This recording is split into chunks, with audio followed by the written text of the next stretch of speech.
A researcher once asked a group of adults in their 30s and 40s to write down the moment they first realized their parents did not really see them. Not the moment they were hurt. Not the moment they were yelled at. The moment they felt invisible. The answers filled pages, and almost none of them pointed to dramatic events. They pointed to ordinary Tuesday afternoons, a distracted glance, a not now, a hug that felt like it was already over before it began.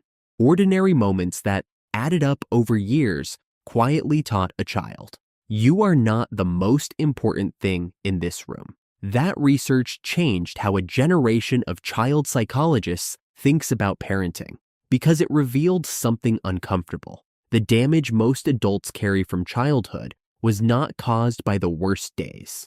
It was caused by the accumulation of the average ones.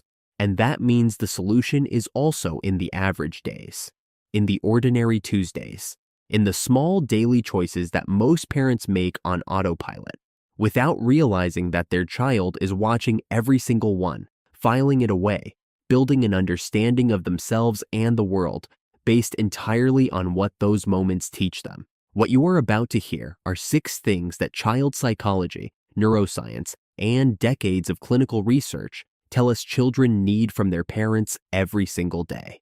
Not occasionally, not when it is convenient, every day. Most parents have never heard them laid out this clearly. And some of what you hear is going to be uncomfortable, not because you are a bad parent, but because you are a human one, doing your best with what you were given. That is enough of a reason to keep listening. The first thing your child secretly needs from you every single day is something so simple that most parents skip it entirely without realizing it. It is not a toy. It is not praise. It is undivided, unhurried, screen-free attention. Not the kind where you are half listening while your phone lights up on the counter. Not the kind where you are nodding along while your brain is already composing tomorrow's to-do list. Real, full-body, eyes-on-them attention, even if only for 10 minutes. Studies from Harvard's Center on the Developing Child found that what shapes a child's brain more than any curriculum or enrichment activity is the quality of back-and-forth interaction with a caring adult. They call it serve and return. Your child does something, says something, shows you something, makes a sound, points at a bug on the sidewalk, and you respond. You reflect, you engage. Each time that loop completes, neurons in your child's brain wire together. Each time the loop breaks, each time the adult is distracted, dismissive, or absent, something small inside the child breaks too. Children do not need hours. Research consistently shows that even 10 to 15 focused minutes per day of genuine one-on-one attention dramatically changes how a child relates to their parent, to themselves, and to the world. But it has to be real. It has to be present. And it has to happen every day. Think back to the last time someone gave you their complete, undistracted attention. The way it felt. The way it made you feel seen. Your child needs that feeling from you more than they need almost anything else you could give them. The second thing your child secretly needs is something parents often misunderstand as spoiling, weakness, or unnecessary coddling. Your child needs you to name their emotions out loud and to make those emotions feel safe. Here is what happens inside a child when they feel something overwhelming and no adult helps them name it. The feeling grows. It has no container.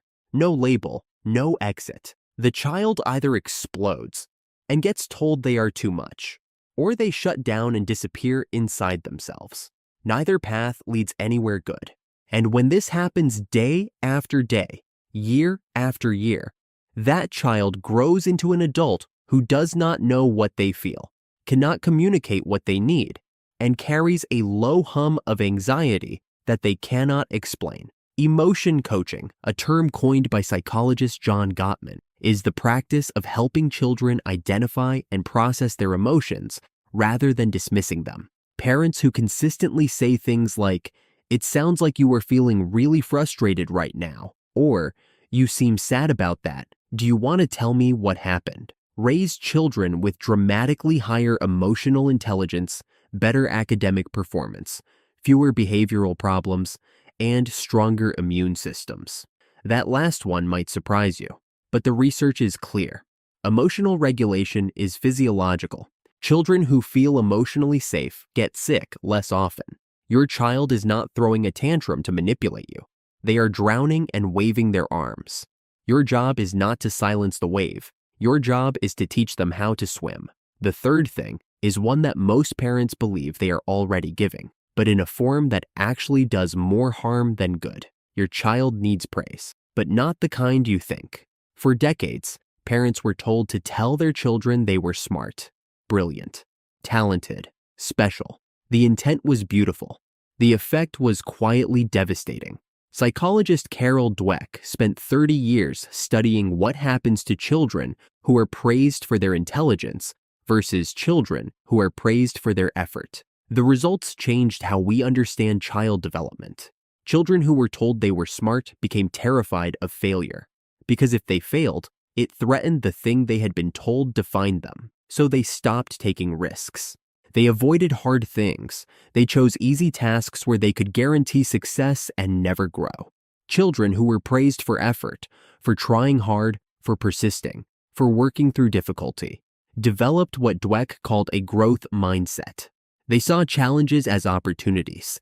They bounced back from failure faster. They ultimately achieved more, not because they were more talented, but because they were not afraid to struggle. Every day, your child needs to hear you acknowledge their effort. Not, "You are so smart," but, "I watched how hard you worked on that, and I am really proud of you." Not, "You are the best," but, "I saw you keep going even when it was hard, and that is what matters." It is a small shift in language. It is an enormous shift in the architecture of who your child will become. The fourth thing your child secretly needs is something that will feel counterintuitive to every protective instinct you have. Your child needs to fail, and they need you to let them. Not catastrophically, not without support, but they need to experience the discomfort of trying something and not succeeding, of making a mistake and living through it, of falling and getting back up on their own, with you nearby, but not intervening. There is an epidemic of what researchers call overprotective parenting, where parents clear every obstacle from the path before the child ever reaches it. The intention is love. The outcome is a child who reaches adulthood having never developed the internal resources to handle difficulty. A child who has never experienced failure, never solved a real problem, never sat with discomfort long enough to find their way out of it. These children arrive at adulthood and collapse at the first real challenge, because nothing in their childhood prepared them for the reality that life does not always clear the obstacles for you. Your child needs to forget their lunch sometimes and feel hungry. They need to fail a test and study harder for the next one. They need to lose a game and feel the sting of it and come back the following week. They need you to resist every urge to rescue them from discomfort and instead say, "That was hard. What do you think you could do differently next time?" That question is worth more than any solution you could hand them. The fifth thing your child secretly needs from you every day is something no product, no class, and no amount of money can replicate. They need rituals, small, consistent, predictable moments that belong only to the two of you. Child psychologists have long understood that predictability is one of the most powerful gifts a parent can give. Not rigidity, not control. Predictability. When a child can count on something, a goodnight phrase that is always the same, a Saturday morning where you always make pancakes together, a drive to school where you always listen to the same kind of music and talk about the same kinds of things. It tells their nervous system that the world is safe, that you are reliable, that some things do not change, even when everything else does. For children who live in chaotic environments, these rituals are especially powerful. They become anchors. But even in stable, loving homes, the research is consistent. Children who have predictable daily rituals with their parents report higher levels of security, lower levels of anxiety, and stronger attachment to their family. Adults who were asked to recall the happiest memories of their childhoods almost never say, "The year we went on that expensive vacation." They say, "Sunday mornings when Dad made eggs," or "the way Mom always knocked on my door before bed." Rituals do not have to be elaborate. They just have to be yours. And they have to happen every day. The sixth thing, and perhaps the most important thing, is something that most parents save for special occasions if they give it at all. And yet, it is something your child is listening for in every interaction you have, in every tone of voice, in every moment where something goes wrong. Your child needs to hear you say and truly mean, "I was wrong. I am sorry." Nothing teaches a child more about integrity, humility, and healthy relationships than watching their parent take responsibility. When you lose your temper and then own it. When you make a mistake and apologize without making excuses. When you demonstrate that love does not require perfection. You give your child something they will carry for the rest of their lives. Children who grow up in homes where adults apologize become adults who can apologize. Who can repair relationships? Who understand that accountability is not weakness. It is the foundation of trust. Children who grow up in homes where adults never admit fault, where anger is always someone else's responsibility, where love is conditional on the child, not triggering the parent's emotions. Those children grow up terrified of their own imperfections. They grow up believing that love disappears when they fail. Your apology is not a loss of authority. It is the greatest demonstration of it. It tells your child, "I am someone who can see myself clearly. I am someone who values our relationship more than I value being right. I am someone you can trust, not because I am perfect, but because when I fail you, I will always come back and repair it." There is a thread connecting all six of these things. It is not complexity. It is not cost. It is not time. At least not the kind that requires you to rearrange your entire life. The thread is presence. Intentional, consistent, imperfect, showing up anyway, presence. Your child is not going to remember the brand of shoes you bought them. They are not going to remember what grade they got in third grade. They are going to remember how they felt when they walked into a room and found you there. How they felt when they cried and you did not look away. How they felt when they failed at something and you looked at them and said, "That is okay. Let us figure it out together."